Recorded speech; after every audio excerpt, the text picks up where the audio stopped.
조인섭 변호사의 상담소.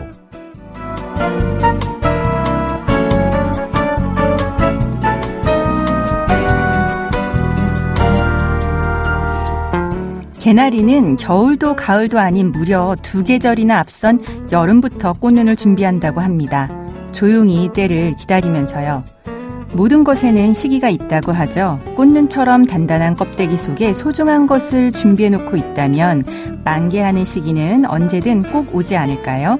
조인섭 변호사의 상담소, 지금 바로 문을 열겠습니다.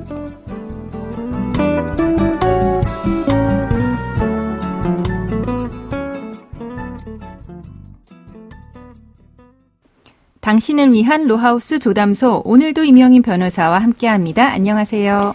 안녕하세요. 법무법인 신세계로의 임영인 변호사입니다. 오늘은 어떤 고민이 기다리고 있는지 먼저 사연부터 알아보겠습니다.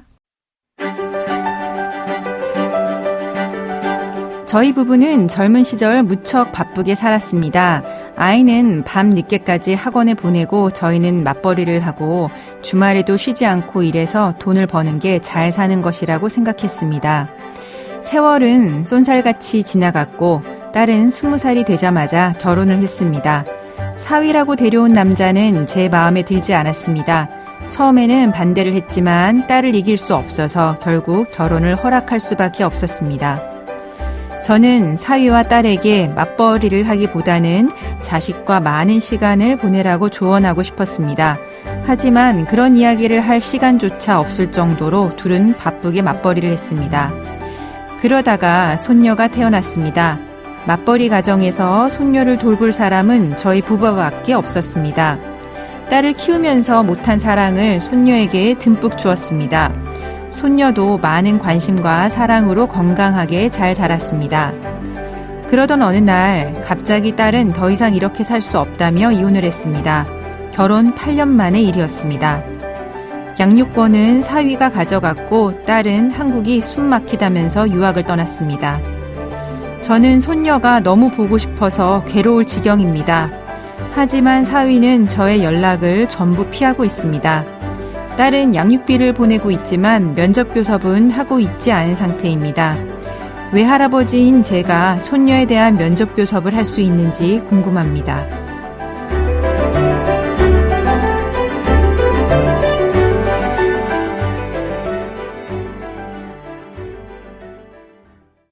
네, 이제 이혼한 이후에 이제 부모가 면접교섭할 수 있다라고 하는 거는 많이 이야기가 되는데요.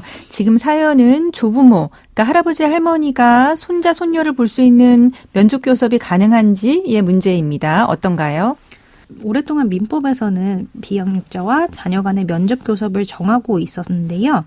이처럼 오랫동안 면접교섭권을 행사할 수 있는 주체는 부모의 일방, 당사자의 국한이 되어 있었고 네. 조부모, 즉 아이의 할머니, 할아버지는 제외되고 있었습니다. 네. 그런데 시대가 변하면서 딸이나 아들, 며느리나 사위를 대신해 손자들을 돌보는 조부모가 늘어나면서 실무에서도 손자녀에 대한 면접교섭권을 주장하는 조부모들이 빈번하게 등장하게 되었습니다. 네. 즉 이혼한 자녀가 아이의 양육권을 가져오지 못하는 경우 손자녀가 보고 싶어도 마음대로 볼 수 없는 상황이 생겨났고 입법을 통해 이들의 권리를 보장해주자라는 공감대가 형성돼서 2016년 개정된 민법에서는 기존에 있던 부모 일방의 면접교섭권에 더해서 자를 직접 양육하지 않은 부모 일방의 직계존속, 즉 할머니, 할아버지를 의미하죠. 그 부모의 일방이 사망하였거나 질병, 외국 거주, 그 밖에 불가피한 사정으로 면접교섭을 할 수 없는 경우 가정법원에 자와의 면접교섭을 청구할 수 있다라는 규정을 신설했습니다. 네, 그럼 이제 할아버지, 할머니도 손자녀에 대한 면접교섭이 가능한데 다만 그게 이제 자녀가 질병이 있거나 아니면 외국 거주하거나 그 밖에 불가피한 사정으로 직접 면접교섭할 수 없는 경우에만 가능하네요. 그러면 그 불가피한 사정 어떤 게 있을까요? 네, 질병, 외국 거주, 그에 준하는 사정을 의미하는데요. 네. 예를 들어 교도소에 수감이 되었거나 네. 그리고 연락 두절이 된 상태라든지 네. 이런 것들이 있을 것 같습니다. 네, 그렇군요. 그러면 만약에 이러한 면접교섭권을 침해받는다라고 하면 구제를 받을 수도 있나요? 네, 이렇게 신설된 조항에도 한계가 있는데요. 우선 조부모의 면접교섭권을 비양육자의 면접교섭권과 같이 1차적 권리가 아니라 자녀가 자신의 자녀가 행사할 수 없는 사정이 생긴 경우에 2차적으로 행사할 수 있는 권리로 제한한 것이고 네. 그리고 가정법원의 허가를 받을 것을 요구하고 있습니다. 이래서 조부모가 면접교섭권을 침해당하더라도 엄격하게 법리 적용으로 구제받지 못하는 경우가 있습니다. 네, 그렇군요. 네, 최근 판례를 하나 소개해드리면요. 며느리가 연락을 피해서 손자녀를 만날 수 없었던 A씨가 법이 보장한 면접교섭권을 침해했다며 며느리를 상대로 위자료 청구 소송을 제기했습니다. 네. 그러나 가정법원으로부터 손자녀에 대한 면접교섭권을 별도로 취득하지 않았다라는 이유에서 A씨의 면접교섭권 자체가 인정이 되지 않는다며 기각했습니다.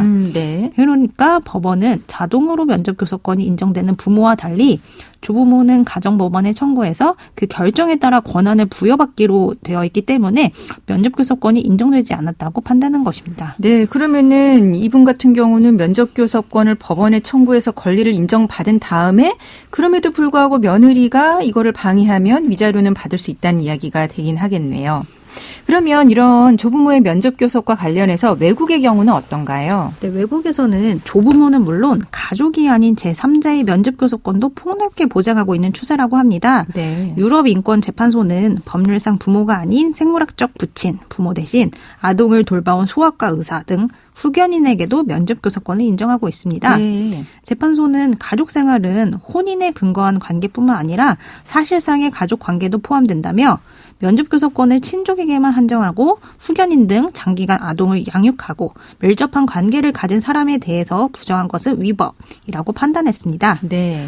사실 면접교섭권은 자녀의 복리를 실현하는 것을 목적으로 하는 제도이고 자녀가 원만한 인격 발달을 이룰 수 있게 하는 자녀의 권리인 만큼 우리나라에서도 면접교섭권이 부모는 물론 조부모는 물론 형제 자매 그리고 제3자까지 폭넓게 인정되어야 한다는 논의가 이루어지고 있습니다. 네, 그리고 실제로 이렇게 우리나라 하급심에서긴 하지만 형제끼리 면접교섭 인정한 사례도 있긴 했었죠? 네, 맞습니다. 민법에서는 아직 조부모의 면접교섭권까지만 규정하고 있으나 네. 최근 하급심 판례에서는 자녀의 복리라는 제도 취지 하에 이를 넓게 해석해서 형제 자매에게까지 면접교섭권을 인정한 경우도 있었습니다. 네, 그렇군요. 지금까지 상담한 내용을 정리해 보자면 부모 중에 한 명이 불가피한 사정으로 면접교섭을 할 수 없는 경우에 이런 경우에는 조부모도 손자녀와 면접교섭을 할 수 있습니다.